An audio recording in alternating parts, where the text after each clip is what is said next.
Okay, let's talk about one of the biggest headaches in business today. You find amazing people, you spend a ton of time and money getting them up to speed, and then, poof, they're gone. It's frustrating, it's expensive, and you know what? It's happening pretty much everywhere. So in this explainer, we're going to dig into why this keeps happening, and more importantly, what the new rules of the game actually are. This quote right here just gets straight to the point, doesn't it? The old ways of trying to hang on to people are completely falling apart. It's not about command and control anymore. It's all about creating value that's so compelling, people don't want to leave. So, yeah, why are those old strategies failing so badly? I mean, if you're feeling like the stuff that used to work just doesn't cut it anymore, trust me, you are not alone. The entire landscape of work has shifted under our feet, and a lot of companies haven't quite caught on yet. This is the exact scenario playing out in offices all over. It is such a massive drain, not just on money, but on morale. You pour all this investment into a person, you get them trained, you integrate them into the team, only to watch that investment walk right out the door and, let's be honest, probably into your competitor's office. And what's the instinctive, old-school reaction to this problem? Well, it's to lock them down. It seems logical on the surface, right? Make them sign a 2- or 3-year contract and they have to stay. Problem solved. Or is it? This breakdown just says it all. The old playbook was all about binding contracts, trying to create a kind of forced loyalty. But the new reality is blunt. It just won't work. Today's workforce, they operate on a totally different model. It's all about chosen loyalty. They stay because they want to, not because a piece of paper says they have to. I just love how direct this is. It's basically saying, look, I'm going to save you a whole lot of time and effort here. Don't even try it. It won't work. This isn't some academic theory. It's a hard-earned lesson from the real world. Trying to force people to stay is a losing game from the very start. So to really truly understand why these old tactics fail so spectacularly now, we actually need to zoom out. We have to look at the history of work itself, because the fundamental reasons why people work have gone through a massive transformation over the generations. Okay, let's get into the core framework of this whole thing. We're going to break down the history of modern business into 3 huge distinct revolutions, and each one of these revolutions created a brand new type of employee with a completely different set of motivations. This timeline lays out the whole evolution perfectly.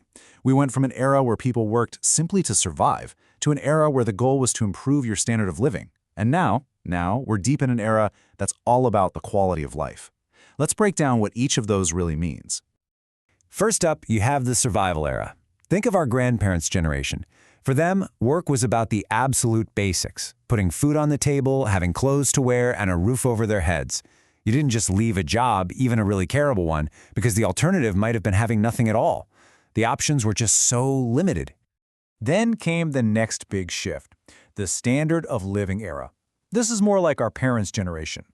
By then, for many, basic survival was taken care of.